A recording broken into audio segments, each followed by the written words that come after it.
Hi everyone, welcome to the first episode of Voice of Visionary, where we're going to decode leadership, strategy, and growth of the business with India's most inspiring mind. Today's guest is someone who didn't just enter to the nutrition space, he redefined it. From the Olympian to everyday runner, millions across the India trust one and only Fast enough to fuel their goals. And today's guest doesn't run the just company. He literally runs the marathon across the globe also. I am talking about Mr. Vijayaraghavan Venugopal. He is the CEO and co-founder of Fast&Up, India's fastest growing nutrition brand and one of the fastest marathoner in the country because he clocked 10 plus sub 3 marathon across the cities like Paris, Berlin and Boston. With over 2 decades of leadership experience in pharma, healthcare, and global businesses, he is now on a mission to take clean and effective nutrition accessible for everyone's Indian athlete and the fitness enthusiast. From boardroom to finish line, this man who truly goes the distance. Welcome to the Vijay. Welcome, Vijay, to the our YouTube podcast channel. And nice meeting you. Thank you so much, Savan. Yes. Excited to be here. Absolutely. Thank you. So, Vijay, today's episode, we're going to talk a lot of things about from you. We'll learn a lot of things in terms of, in terms of business, in terms of nutrition, and we'll literally, decode each and every steps how you build the fast enough, right? Because in India, if you talk to any runner, if you talk to any cyclist, any athlete, they would have very first name that's called the fast enough. There are tons of brands, but I'm telling you, the Fasten is something that always people would like to prefer, right? So from that, I really wanted to start, let's start with, your background, right? You started as engineer, and you complete your MBA also, right?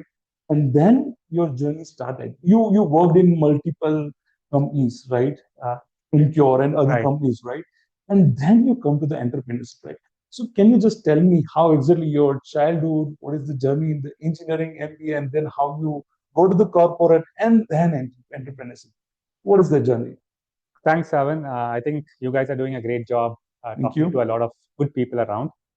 But from my own perspective, this journey, I think, was more incidental. Okay. I think I see a lot of young, fantastic talents out there building businesses. I was not one of them. I started my journey into what I call a semi-entrepreneurship journey, probably at a later age of 40, in fact. Okay.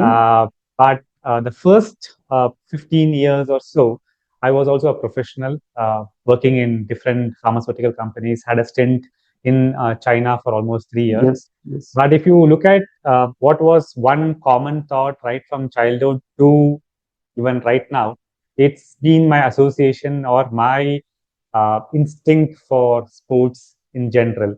So that has always stayed as a common thing. Correct. So I'm very happy, in fact, that how life has panned out.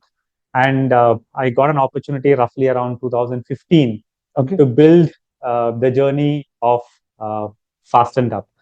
Prior to that, obviously, as you rightly said, engineer and did my MBA and then got into a lot of pharmaceutical companies. State was active into multiple sports like football, running, for example. But it was around 2012 that I got into road racing. Okay. Okay. So in that sense, the last 10 years of my journey with Fast&Up and road running or road racing has in fact had a parallel track. Oh, And nice. that is what I think has defined the last decade for me. Okay. Okay. And is there any personal moment, that you always think that, yeah, that was my spark to go towards from the corporate to the entrepreneurship? So I think it can be different for many people. Yes. Okay? I think today, in today's age, we see a lot of people in the age of 20s coming out of MBA colleges wanting to be entrepreneurs. Yes. Correct. In 2000s, when I used to pass out, I mean, imagine somebody from south of India, which is not known for a lot of entrepreneurs Yes. coming out. We never had a dream of being a business person or entrepreneur.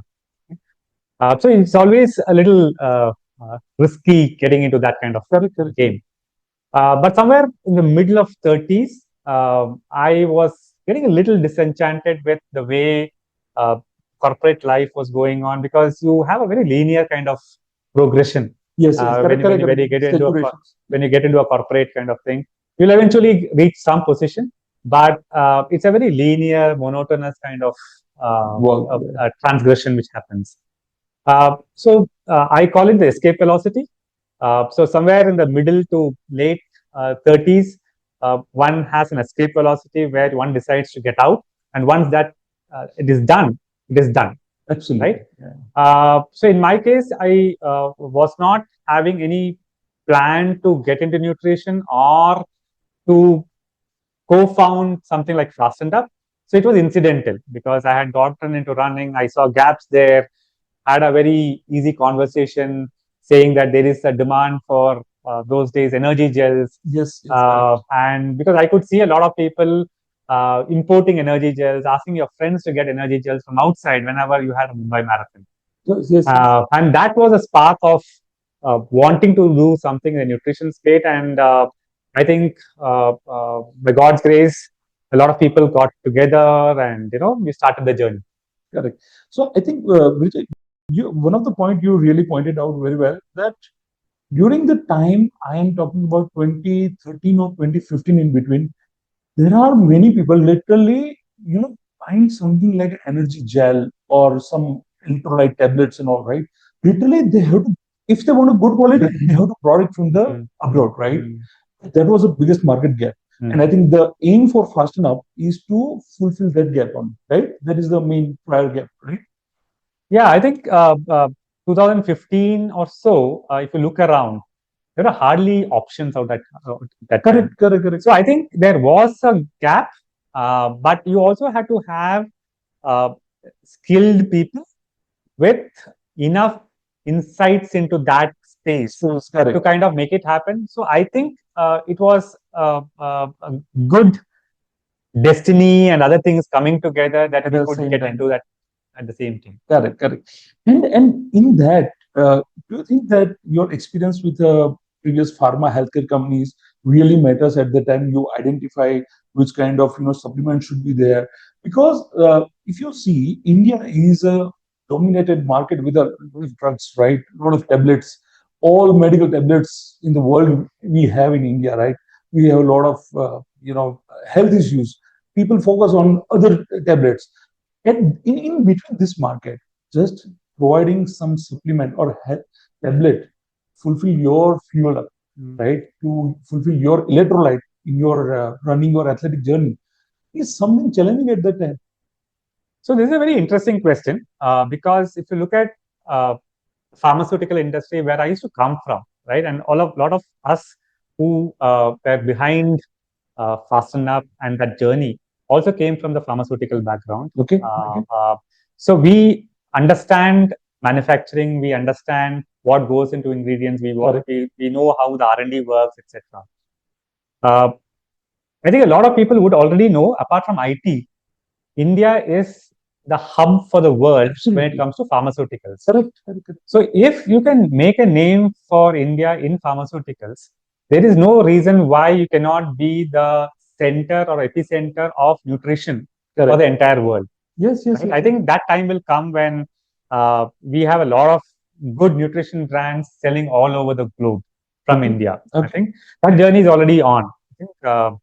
Definitely when it comes to nutrition, having a background in terms of good manufacturing, good quality, good delivery format, like what we did with the effervescent format, all helped, I think, at that point of time. Okay. And Vijay, on those early days when you guys decided to, start the building the Fasten Up, right? That time, what was that core idea to start with? Because as of now, there are tons of SKUs, right? But at the time, you will start with a couple of SKU, right? So, what was that? And from the formulation to the packaging, right? What is your idea? How it should look like? How I position? How exactly my product will look like? What was those things? So, a lot of times, there is a gap. Yes. right? At least in our case, there's a gap. And then you go into the battle with what you have. Yes. Right. I mean, that's one way of looking at it. Okay. So what did we have? We had probably very good effervescent technology. Yes. Which is, if you people know it, it's tablets. You put in water, it dissolves, and you get an effervescent. You drink it, right? So we had the effervescent technology, and we knew there was a gap, right? And we approximately knew that there is a base for that in fitness, running, etc. Those times. We had 3 products at that point of time. Okay. One was Activate, if people know, which is a little pre-run kind of a product. We had amino acid tablet, effervescent tablet, which was called Recover, and we had energy gels, which were selling in Europe. Okay. Okay. So a lot of people may not know that in the first portfolio that we had, we never had the electrolytes, or we never had the reload, which people know us for now. Correct. But then we wanted to have something which could be an easy entry into every person's portfolio or life. And that is how Reload got started. Okay. So Reload was also launched in the first instance itself. Okay. But we had to develop that at that point of time. Now,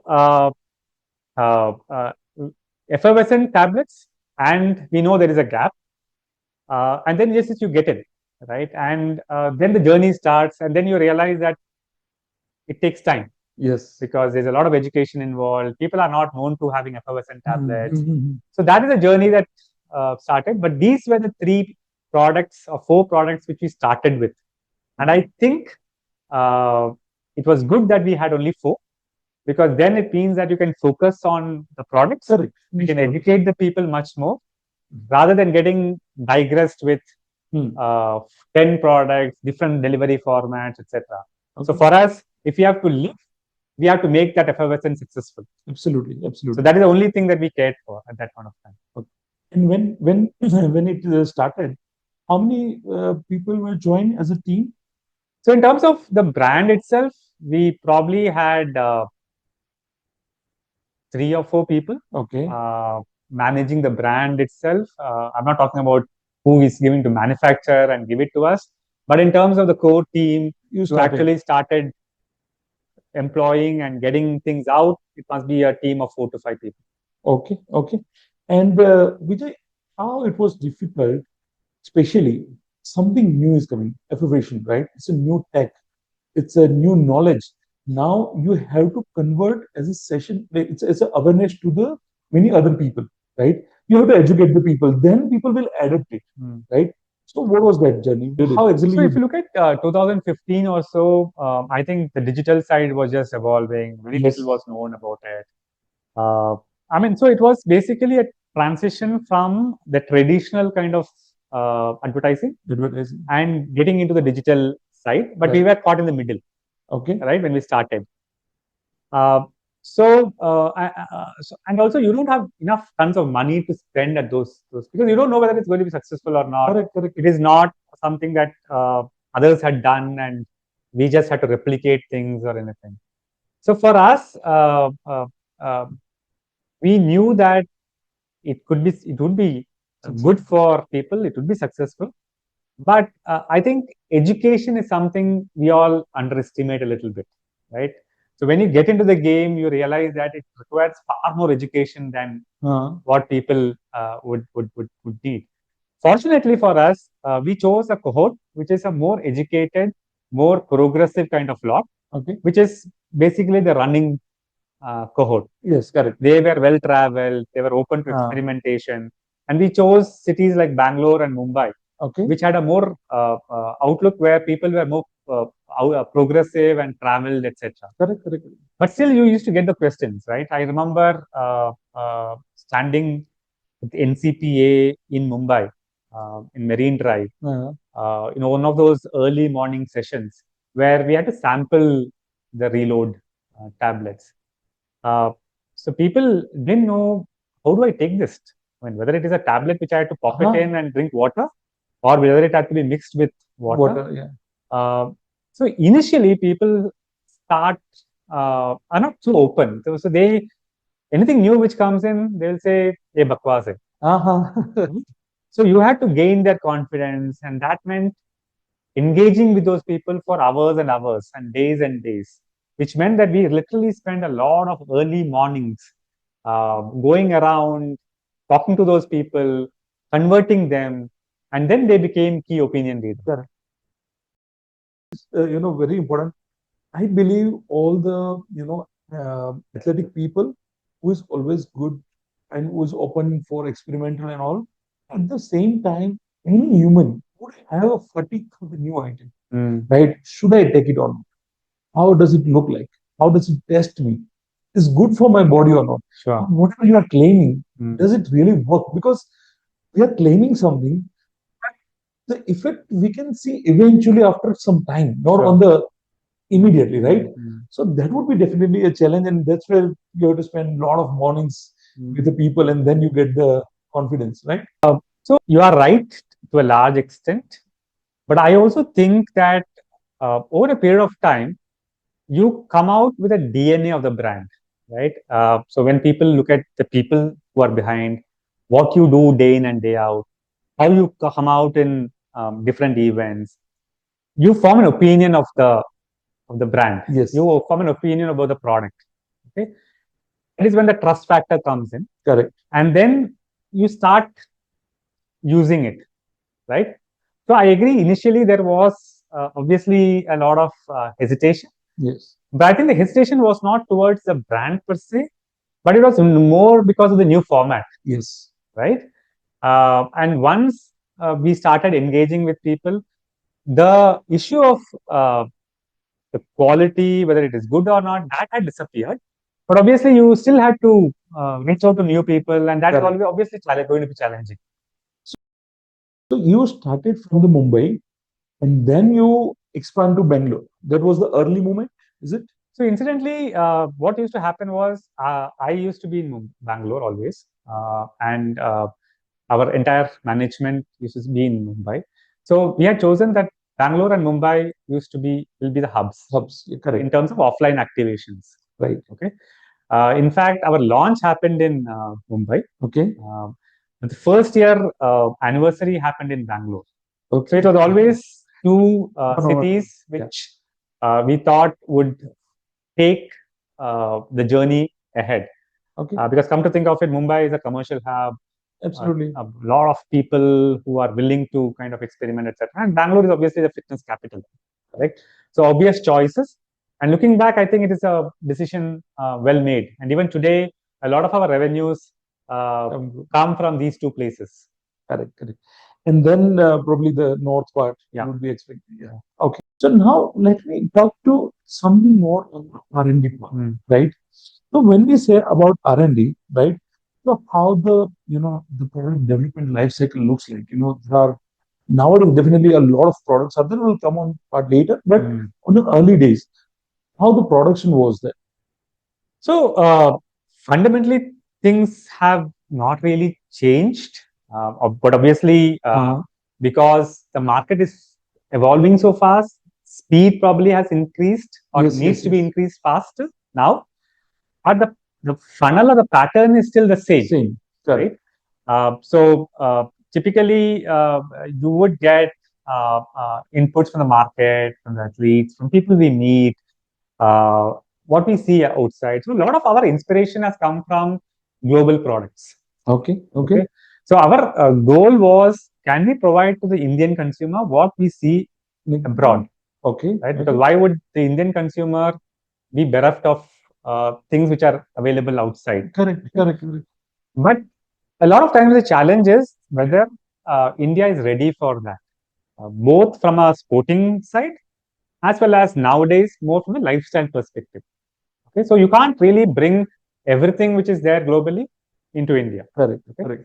Now, once you have a pattern of what you need, plus what you are intrinsically capable of doing it, right? For example, if there is a product which is only suitable in, say, tablets, the chances are less that I'm talking about capsules or tablets which you can take it in, the chances are going to be less that we would jump into it because we don't have end-to-end capabilities.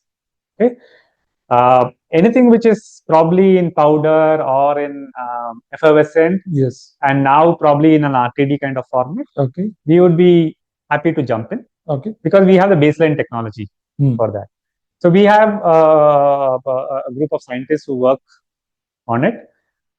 We get feedback, obviously, from people outside within the system, and obviously we get samples done, and then you put it for stability, etc. Testing, follow all the protocols, and then when we are happy that this is ready to go, we put it out into the market. Thinking about, let's say, 15, 16, 17, this early years, right?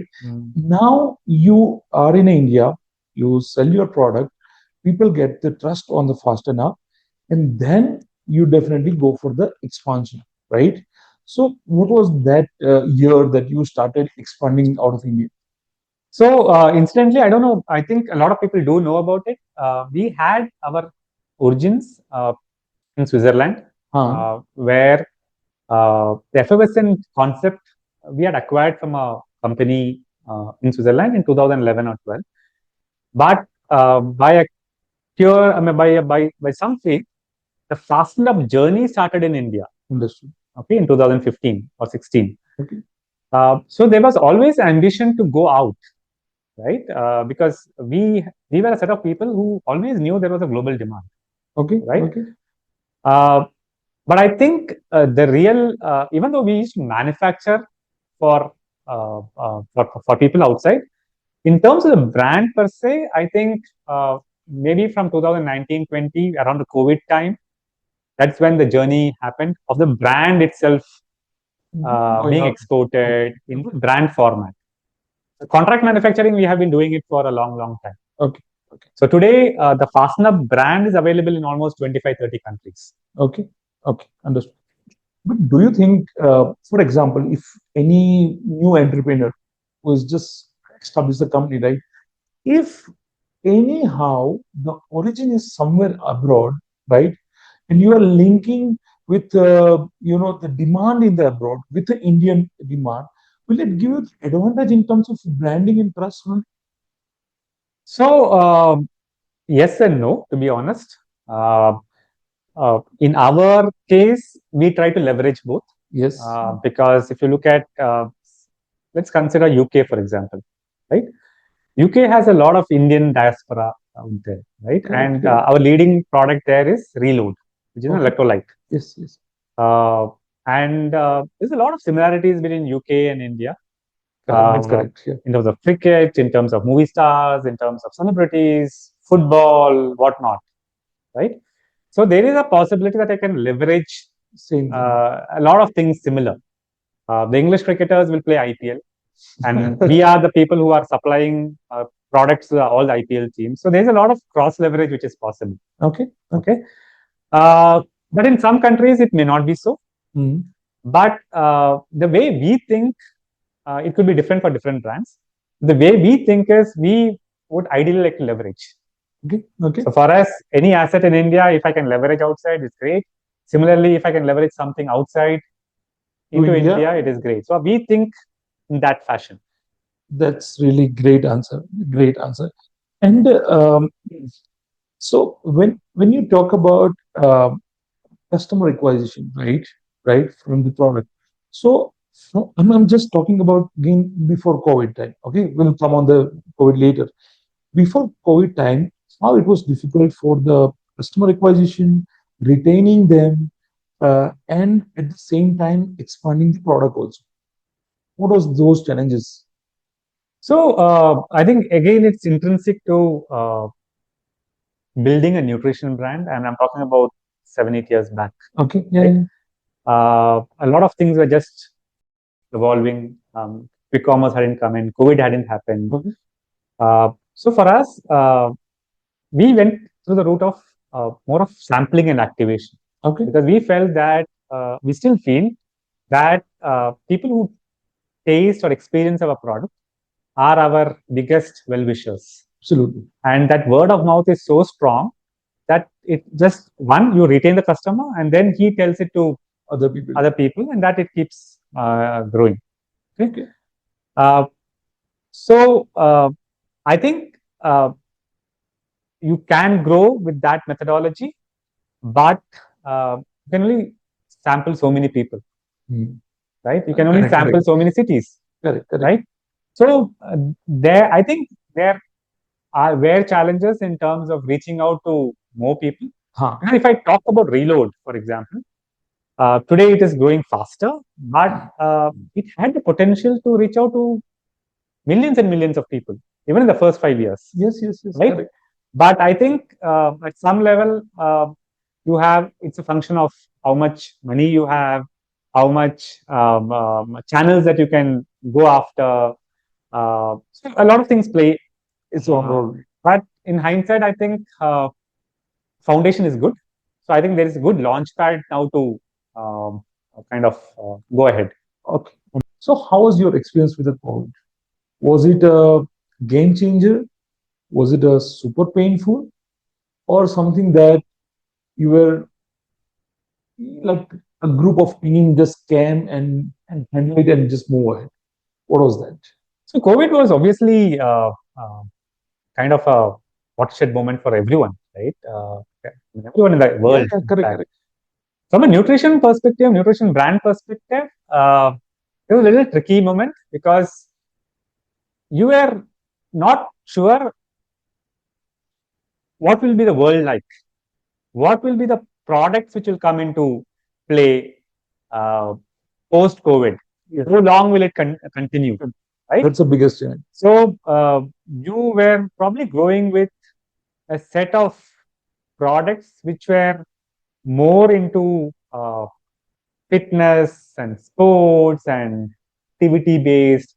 COVID comes and disrupts everything.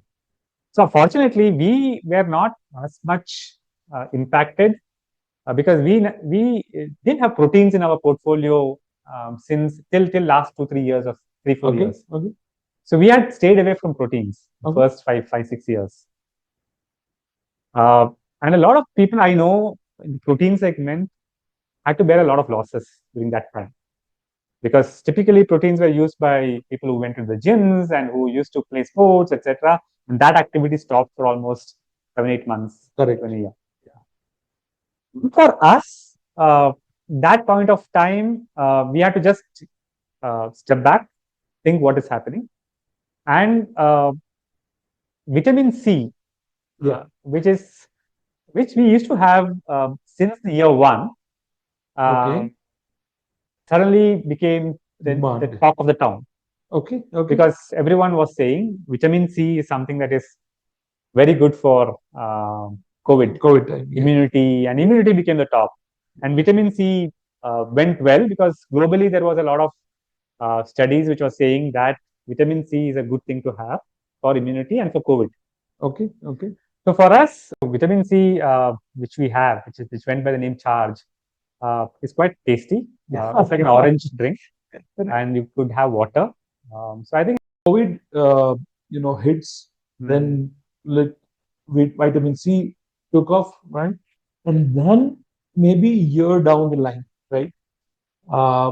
Further, you are again go back with your own early portfolio with a Reload, with the tabs and all, right? So at that time, before COVID and after COVID, did you see a very, very spike in a product selling and all? I mean, obviously, for any brand in the last 10 years, nutrition brand, there has been a growth, right? Till COVID, I think the awareness was lesser with a select group of people. It was still catching on. I think COVID helped people become more aware of their health. Nutrition became a more important portfolio. Yes. There were a lot of brands which started shouting, which started marketing, etc. So more awareness came in, right? So COVID and maybe 1 year, 2 years, there was a flurry of products coming in, brands coming in.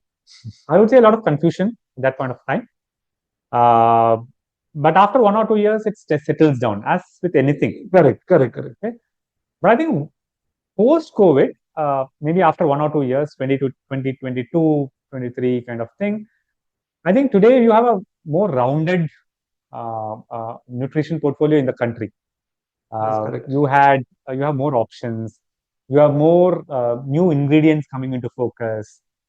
People willing to experiment. Yes, that is so. I think those are good changes which has happened.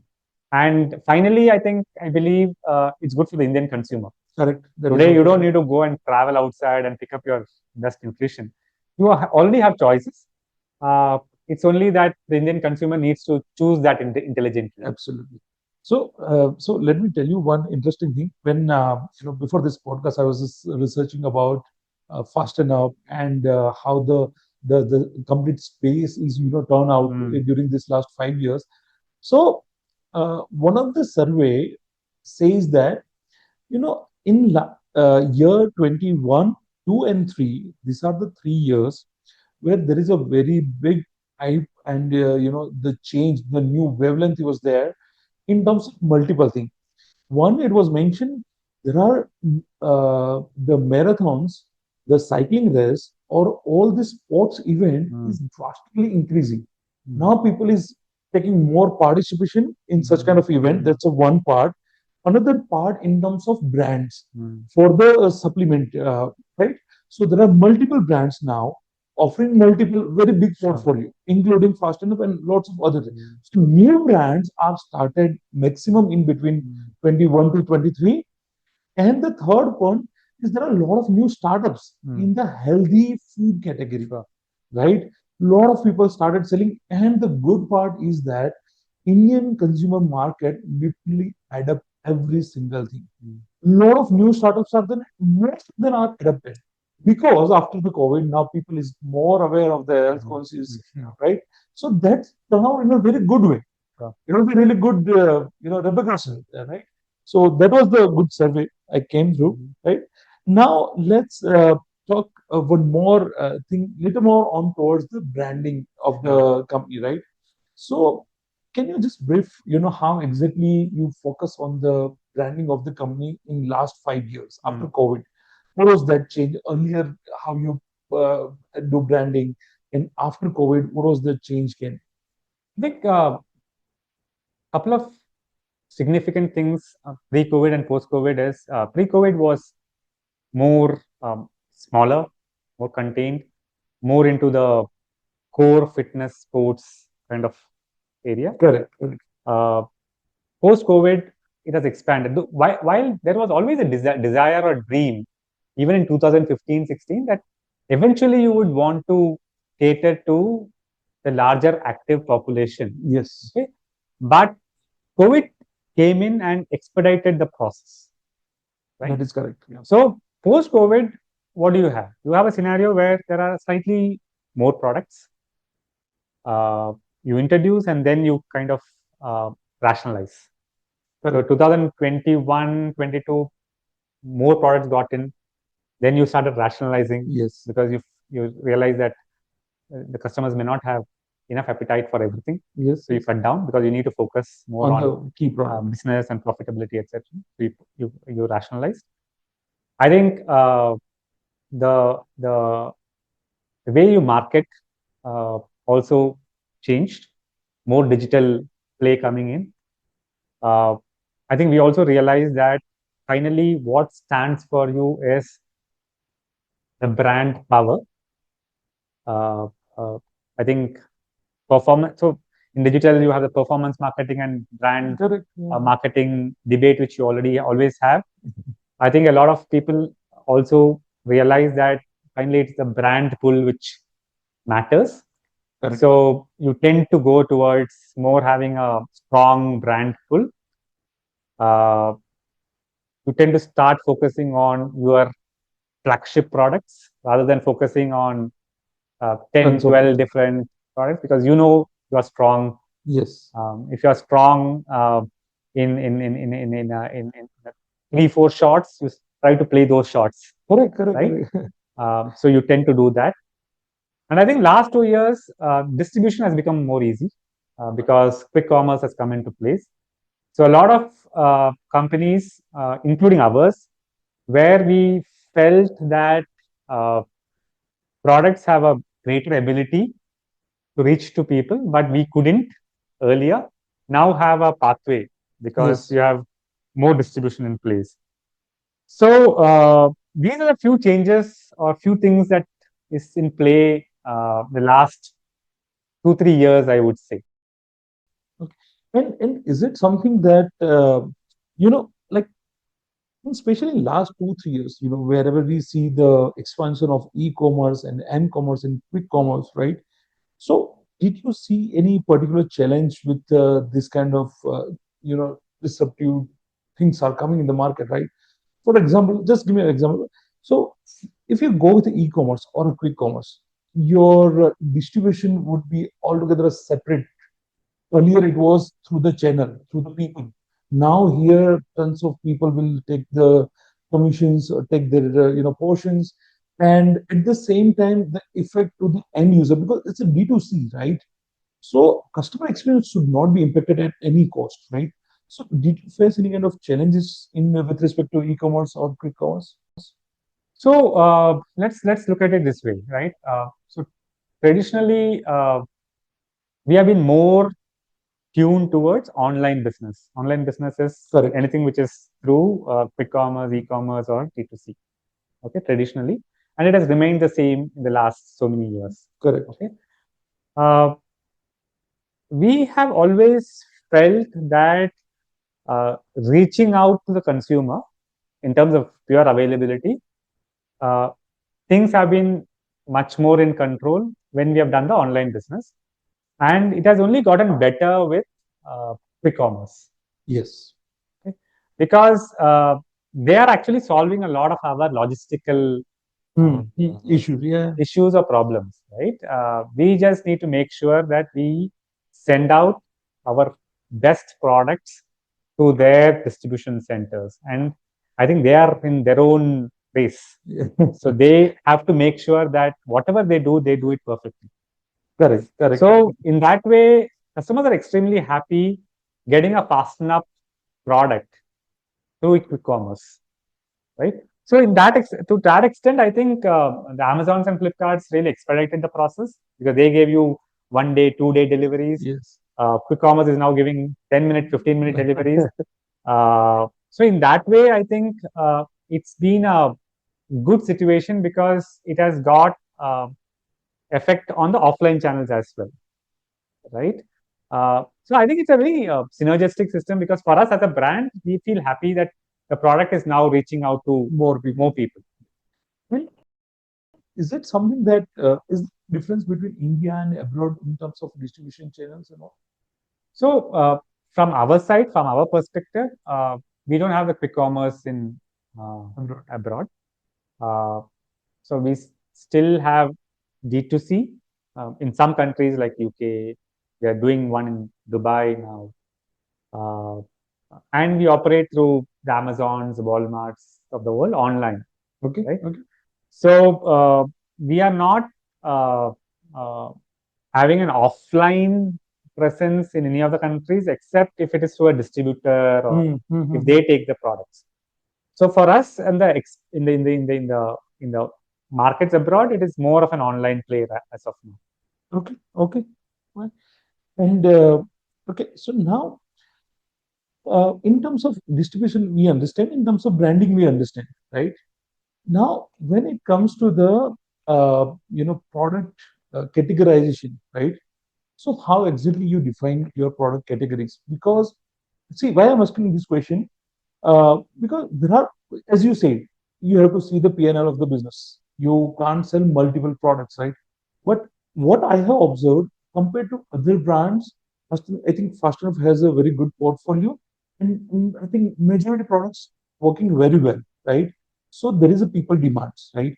And definitely to understand the market more, there must be some feedback system which come to you, right? So and based on that, you will segmentize what will work more, what are my hero products, right? So how exactly you categorize it? So over a period of time, there's a lot of intrinsic knowledge, and also we keep meeting a lot of external stakeholders, Okay. like Okay. the quick commerce people, the customers outside. people who uh, engage with us digitally, right? So there are core strengths that I talked about. Okay. Okay. Right? You have core strength, you have historical strengths, which means that categories where you have a name, right, over a period of time. Okay. Okay. Okay. For a couple of products. A few categories, few products. Like if you talk about electrolytes, it will always come fast. Reload fasten-up will be there. Correct. Right? There is no dispute. Correct. Okay. Similarly, we will have 2-3 more segments where we are strong. Okay. Okay. Then there are emerging products. Products are there and the categories are also there. For example, let's talk about sleep. For example, I think sleep is a great space to be in. Which are the products that one would want to be in? You talk about melatonin, for example. A lot of people take magnesium, for example.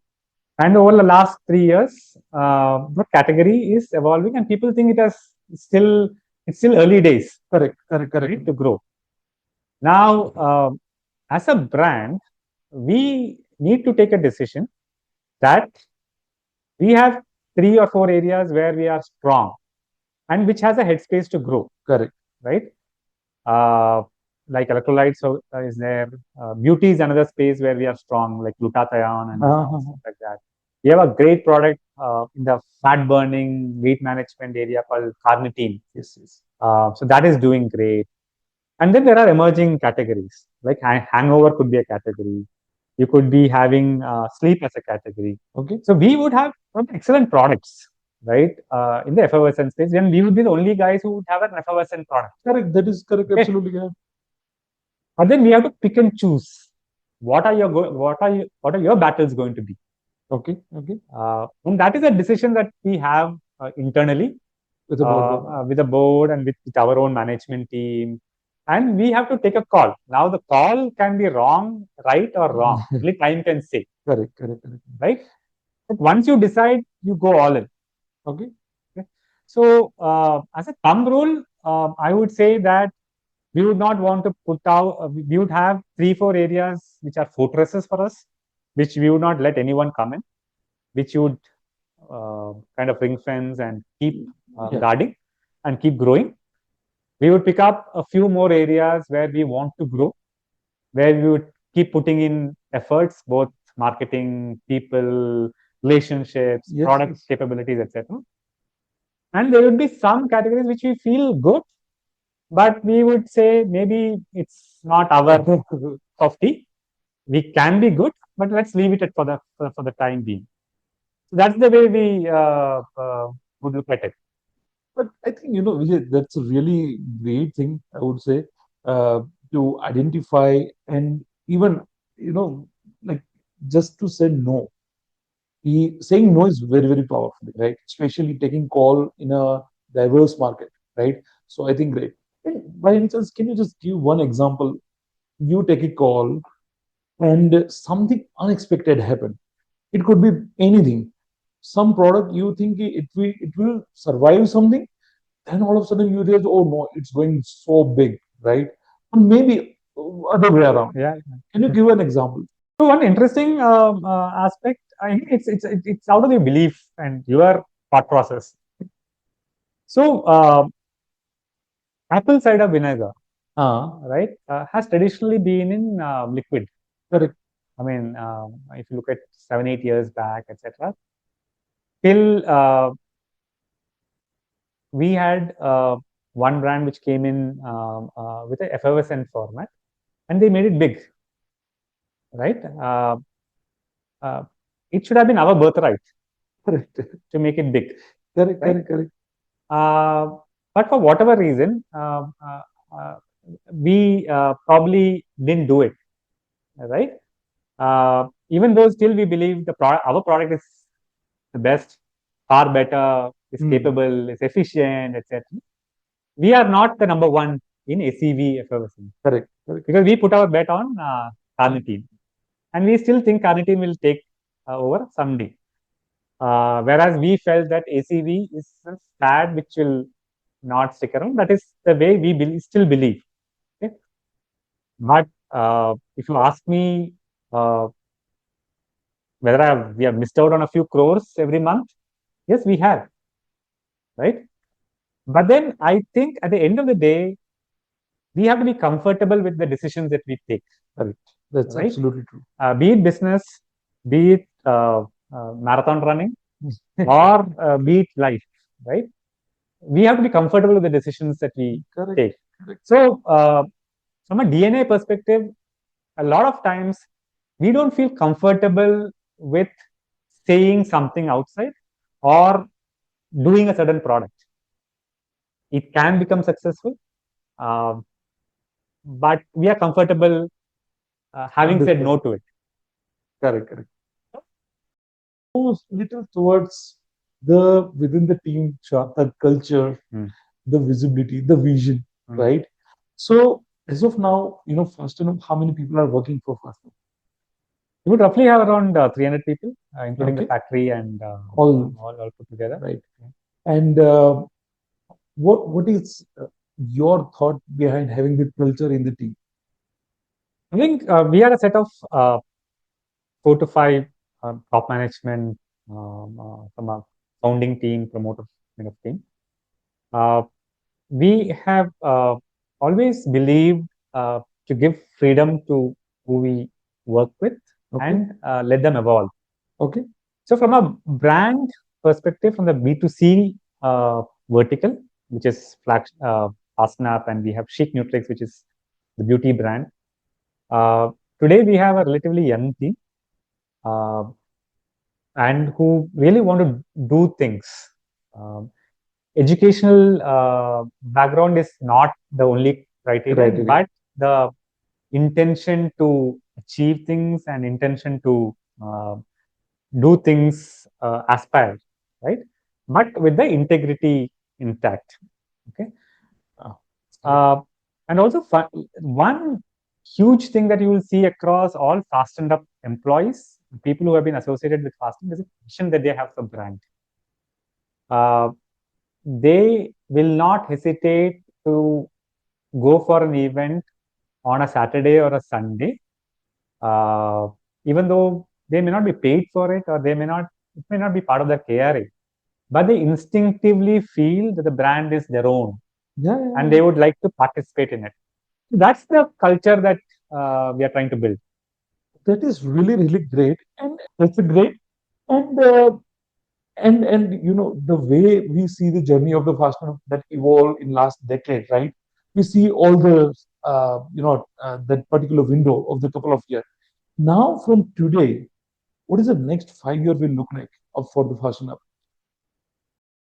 I had this dream that Fast&Up is one of the finest nutrition companies in and out of India. Okay. Which means that we are very strong in India, but we also want to be the flag bearer of Indian nutrition outside of the country. Okay. So in the next 5 years, you will see obviously we having a more bigger global footprint, which means that more sales, more territories which we are very strong in, and that brickwork has already been laid. Okay. You will see us more, expanding into more products, which we feel we can do justice to. And finally, be remembered as one of the best ever nutrition companies to have come out of India. Okay. So that's the goal, right? Okay. And Vijay, in the nutrition space, right? How it would be really difficult if some 20-year or 25-year wanted to start some new company now in 25. How it would be challenging? What is that entry level barrier? Is it very hard, or one can do that? So, this is an interesting question. I think today's 20-year-olds have a lot of skills, a lot of intelligence. I think they have a lot of energy, right? So I think there will be more and more people, not just in nutrition space, but doing multiple things. But when I come to nutrition, it need not be a 20-year-old, it can be a 30-year-old or 40-year-old, or even large pharma companies. I think there are certain skill sets which people tend to underestimate when it comes to nutrition.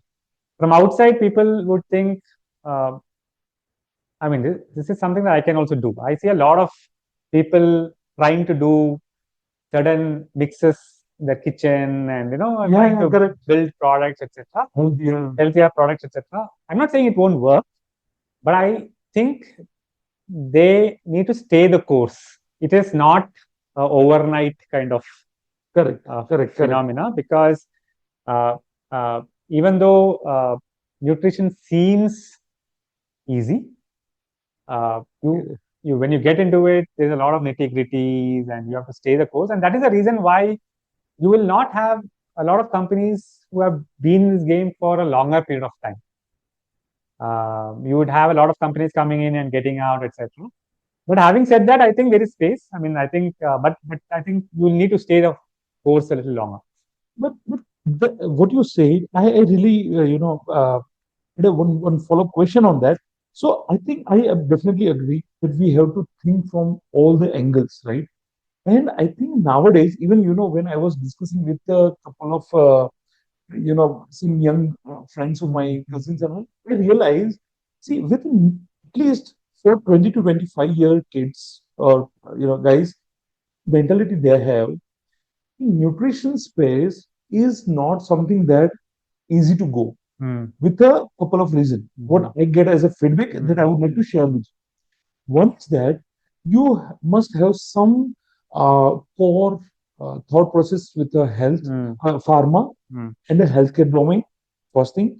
Second thing is with respect to all the lab test and all that core strength you must have.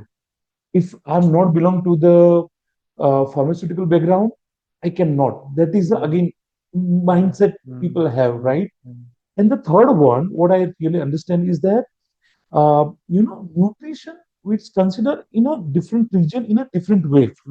I'll tell you one thing. See, for the European market, people consider as a classical food, nothing different than that, right?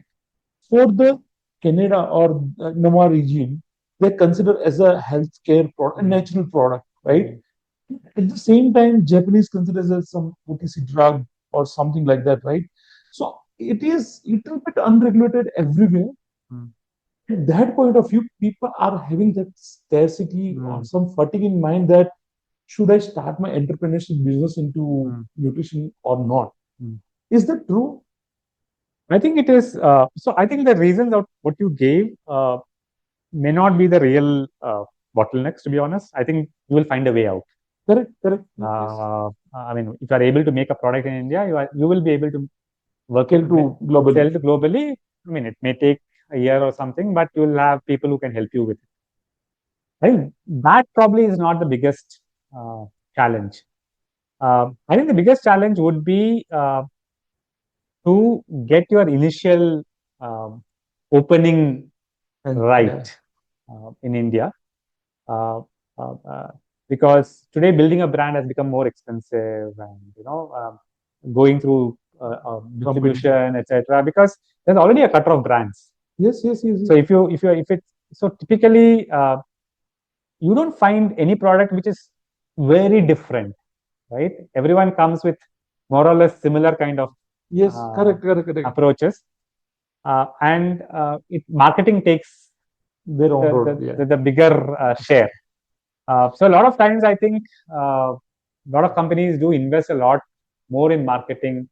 I think I have seen a lot of few people coming to me and talking about the energy drink space, for example. They want to launch something which they have seen somewhere.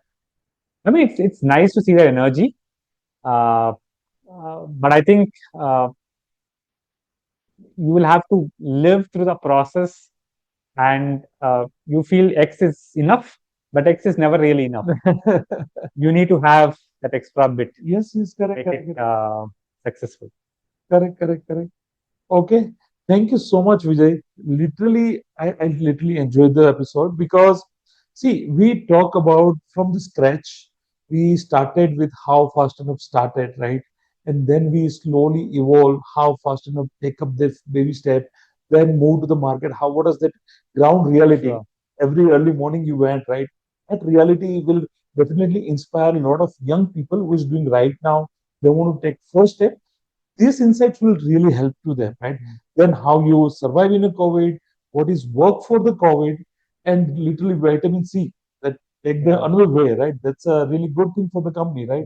And then how your last 5 years, right? How you, because nowadays you have multiple SKUs, right? And those SKUs are, selling across global, right? You have presence in 25, 30 countries, right? It's not easy, right? To scale up into other countries. Those journey, you literally you share your insights. So thank you so much for that. It really great insights for many of the people. Thanks, Evan. Happy to be here.